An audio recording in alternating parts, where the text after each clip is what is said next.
Hey guys, welcome to this week's podcast episode. I've got a really fantastic guest for you today, Lindsey Hardegree, and she's a professional organizer, productivity consultant, and budget coach based out of Atlanta, Georgia. It's going to be a fantastic conversation talking about clutter, Marie Kondo, and just all around coaching productivity. I'm really excited to bring Lindsey onto the show. So, Lindsey, welcome. Thank you so much. Thank you for having me. Yeah, kind of set the stage, talk about your story, background, what you do, and we'll dive right into the conversation. Yeah, absolutely. So like you mentioned, I'm here in Atlanta, Georgia. I have many different hats that I wear. So by day, I'm a nonprofit professional, and I work for a small foundation. I'm the executive director there. But in the evenings and on the weekends, I work with people on kind of figuring out what their purpose is, identifying what it is that they are supposed to be here doing in their lives, and how they can make sure that the things that they own, the systems that are in their lives, the way they're spending their money is all aligned towards that purpose. And so that's something that I do at my business, Get Organized, y'all. And I've been doing that for about almost 5 years now. So Yeah, I love that. I love how you kind of have a core source of income, and then you're kind of diversifying, kind of going into other areas, side income streams, side hustles, what they call it. absolutely. Yeah, and then so what's really interesting is I had another guest the other day, and we're talking about clutter and how it negatively affects your relationships, your finances, your body, and you actually come from the same kind of thought background. Is talk about your unique perspective in organizing and productivity, and how like clutter gets in the way, and kind of people don't realize it, but it actually does, which is quite interesting. So talk about that. Yeah, absolutely. So it actually it kind of all stems back to the organizing that I do. I use Marie Kondo's method.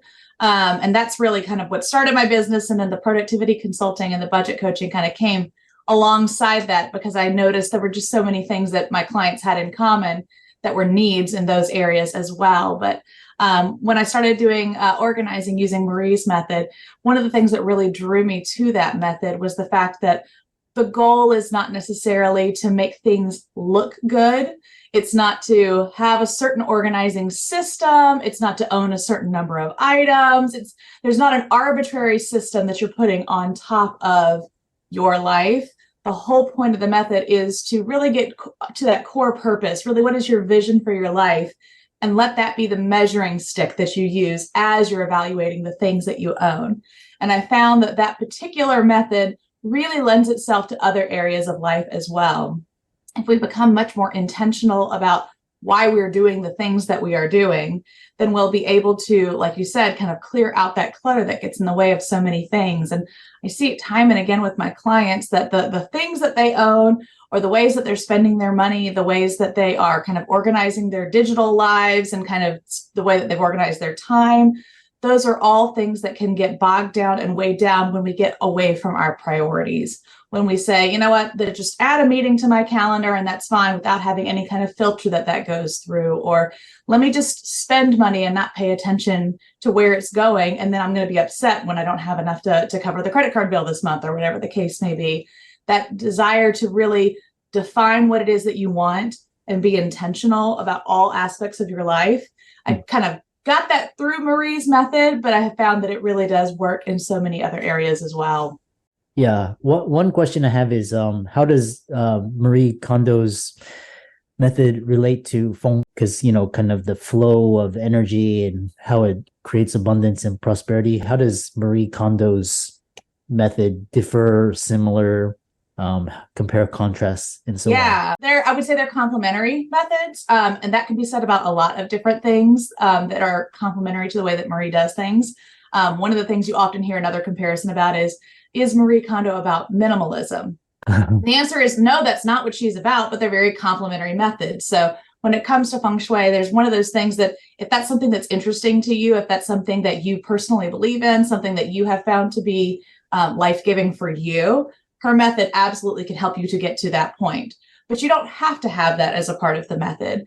You can be a minimalist. You can be a maximalist. I mean, clearly the whole Marie Kondo only says you can have 30 books is not true. If one of her consultants has the bookcase that you see behind me, it's really, again, about defining what it is that you want for your life and then using that to evaluate. So if part of what you want in your home is to have that concept of feng shui throughout your space, absolutely, that is a part of your vision. And that's something that would be what sparks joy to you. It's people often think, oh, sparks joy, that's the things that make me happy. And really, that's not what that's about. It's this concept that when we are reaching our purpose, when we are achieving our vision for our life, that looks like joy. So something that sparks joy is something that gets you closer to your vision. And happiness kind of doesn't play into that at all. You know, your toothbrush does spark joy because having clean teeth sparks joy. Even if the bills don't spark joy, having the water in your house does spark joy, you know? So really thinking about what is kind of your vision and getting towards that. And so feng shui absolutely can work in with that if that's part of what you define as joy, if that's part of what you want in your home and in your life. Yeah. And then my kind of follow-up question is, because you're talking about, you know, Marie Kondo is about intentionality, being intentional. I mean, people can be intentional without Marie Kondo, with Marie Kondo. So it's kind of sounds like what you're alluding to is kind of incorporates, you take the good and use that, you discard the rest, you know, discard the bad, as Bruce Lee said. So is that a fair assessment? Yeah, I think that it's very tempting for us, especially when we're looking at our items, our things, the stuff that's either working for us or is not working for us. It can be very tempting to put a value judgment on it and say, I'm going to keep the things that are good and I'm going to get rid of the things that are bad. And actually that is a little antithetical to the whole method. Just because something is no longer serving you doesn't make it bad. It actually might be perfectly wonderful and you have just outgrown that. Or it may be something that you picked up with really good intentions. This happens a lot with people's hobbies. They'll say, I'm going to, you know, take on this new hobby. I'm going to get all of the equipment that goes along with it, and then it's going to sit there and collect dust. Well, there's nothing wrong with the things. There's nothing wrong with the hobby. It's not bad. It's just not where you're at in your life. It's not going to be serving you. It could spark joy for somebody else in a completely different way. So I think we have to be really mindful of how we look at that.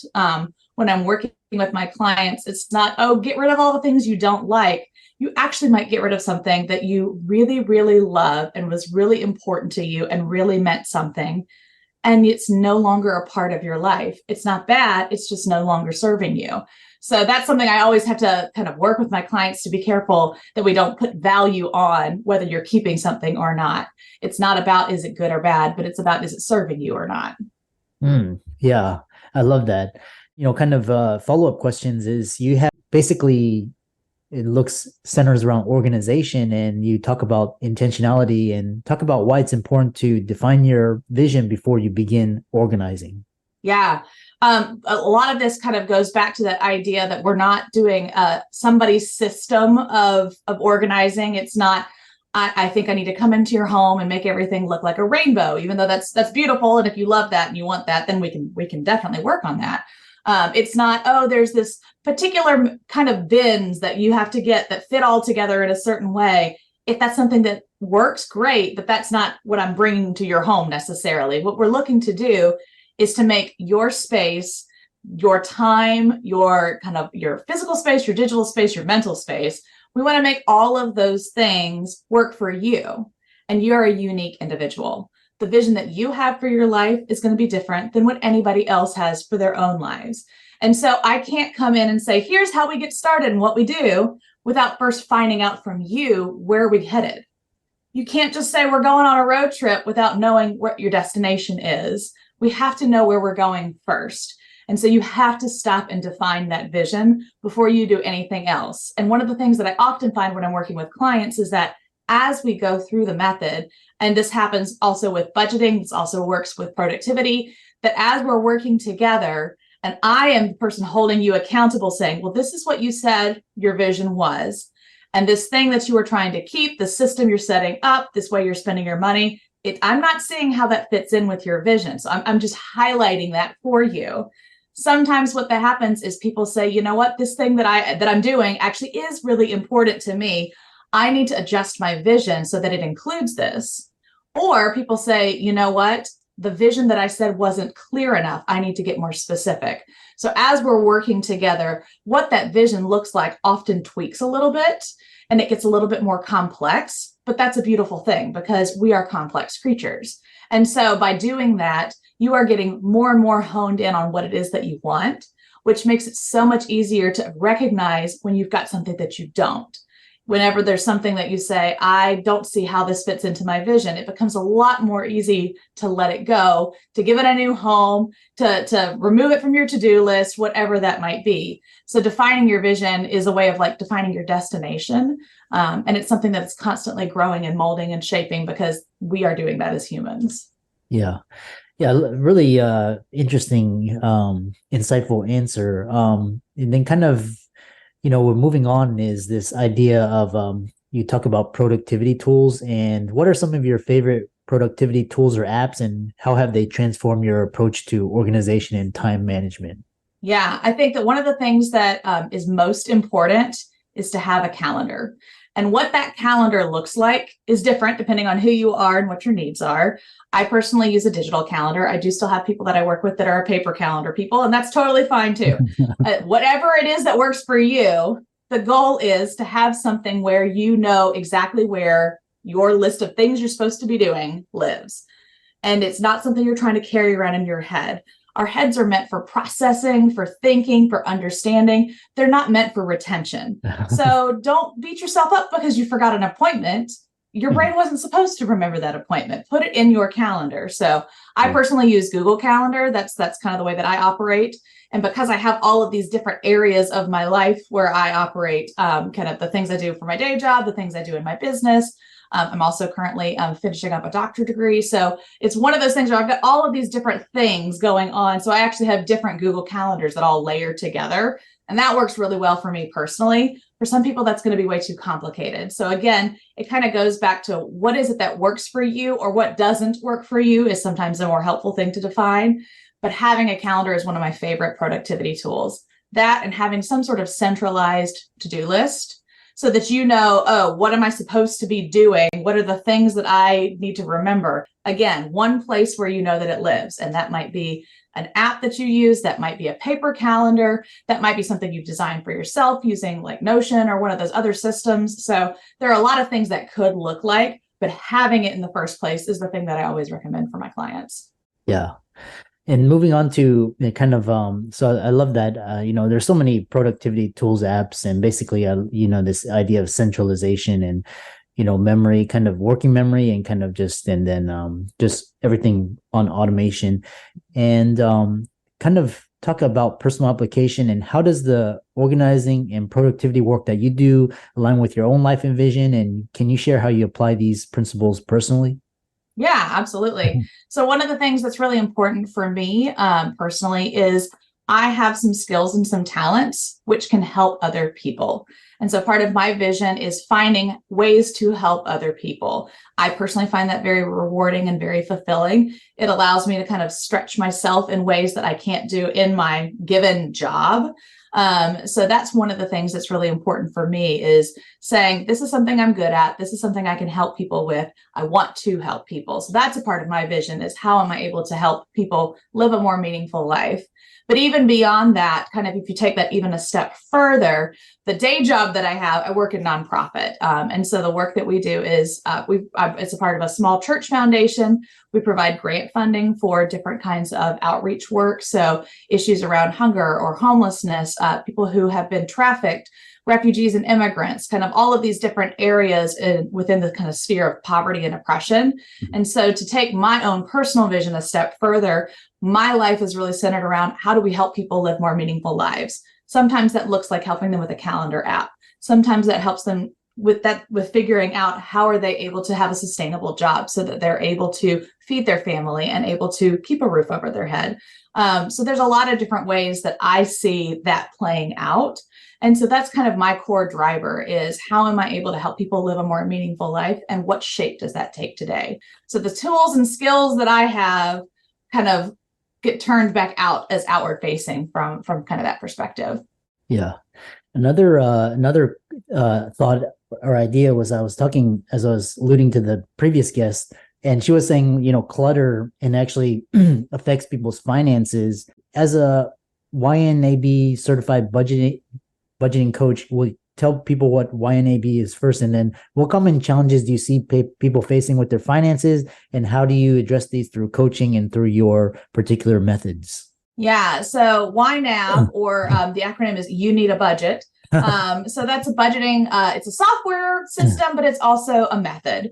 And kind of the intention behind that is to really understand where your money is and to intentionally choose how you're going to spend it. So it's not a budget like a spreadsheet or a system where you track how much money you're getting and then you see if you did what you thought you were going to do or not. It really kind of takes things from the front end. So again, what is your intention? Where are we headed? What is it that you want to get out of life? What is it that you need to accomplish? Let's talk about that first. And then we'll define, here are all of the different things I need my money to do for me. I need it to be able to put food on the table. I need it to be able to pay the mortgage. I need it to be able to get the school supplies and clothes for my kids. Whatever it is, I need it for a vacation. I need it for a doctor's visit. I need it to pay off my debt. Here are all of the different things that your money can do for you. And then here is actually how much money you have in the bank. And let's give each of those dollars a job. And as we give our dollars jobs, we're going to be able to be much more intentional about spending our money, because we'll look at our budget and we'll say, you know what? I had designated $80 for the groceries this week, and I have $85 worth of groceries in my grocery cart. Am I going to pull $5 from the doctor fund? Am I pulling $5 from the eating out fund? Am I pulling it from, the kids' school supplies? Where am I going to get that extra $5? Make the decision before you spend the money. And so it really comes back down to that point of being intentional about how it is that we use our money and how it is that we use our time and how it is we use our things. So again, clutter is one of those things that can absolutely get in the way of all of that. That's actually why I kind of got into the budget coaching in the first place, is I saw time and again, my clients have items that they have purchased because they weren't really thinking through it, or they saw it on sale on Instagram and it looked really neat. And so they just made a purchase without thinking about it. I have found unopened bills at clients' houses, and they go, oh, well, that explains the late fees that I've been getting because I didn't know where the bill was. I have found money at clients' houses. It's always kind of a little bit of a game to see, between the dollars that are laying around and the uncashed checks and the gift cards that aren't redeemed, how much money have we found as we've been organizing? Sometimes the answer is like $800, which is nothing to snooze at. So really thinking through how all of that physical clutter can get in our way, but also the mental clutter. It's I'm not being intentional about how I'm using my money. And so I'm not paying attention to what the long goal is there. So that's one of the really great things about the YNAB system, is that it does force you to really think about, what are my goals? What are my intentions? And what dollars am I putting forward towards each of those things? Yeah. I love that. Like I said, and then, kind of talking about is, as we kind of conclude is, how does the work that you're doing fit into your own vision for your life? And then what's sparking joy for you? And how can people contact you and follow you, check out your work, etc.? Yeah, absolutely. One of the things that I really love that I see happen is I have this idea that all of these things are connected. And so for me personally, as I'm working out my own vision, I'm paying attention to each of these things as well. I still go into my own closet and make sure that everything sparks joy. It's Thanksgiving dinner. I was looking through all the utensils and I'm like, do all of these still spark joy, or is it time for something to go? So definitely kind of the whole practice what you preach thing. But it also really does bring me a lot of joy when I'm working with my clients and I see them making these connections. And so I do have many clients who they'll start off as an organizing client, but then we decide we're going to work on their budget together, or they start off as a budget client and then we're going to figure out their calendar and their digital productivity as well. So having that opportunity to have other people see how all of this is related is always a really exciting thing for me. So it's something I practice, but then something I really enjoy kind of getting to work with other people on. So, and there's a lot of information about all of that on my website, which is probably the best place to get in touch with me. So that's getorganizedyall.com. I've got information about all of those different services that I offer, kind of different ways that I work with people, as well as kind of a calendar so that if people want to, book a 30-minute call and talk and see what it is that we might be able to work together on, that's something that's available too. I do all of these things in person and digitally. So it's something that if anybody is not in the Atlanta area, I'm happy to work with you on Zoom. That works really well as well. So that's where you can find me. Yeah. Yeah. What a fantastic conversation. It's kind of like the little things you mentioned, like how much money you could find just laying around. I've heard clients like, $2,000 and, they can, and then also like 5,000, they've sold it on eBay, all this clutter. Or even like people forget about accounts that exist. And so as we start pulling all their information into your budget, it's, oh yeah, here's a savings account that I totally forgot. There's $3,000 just sitting there. What do I actually want to do with that instead of just letting it sit there? Yeah. And all of Lindsey's resources will be in the links and show notes. Be sure to give her website a visit, as well as follow her on her socials. And with that, thanks so much for coming onto the podcast. Absolutely. Thanks for having me.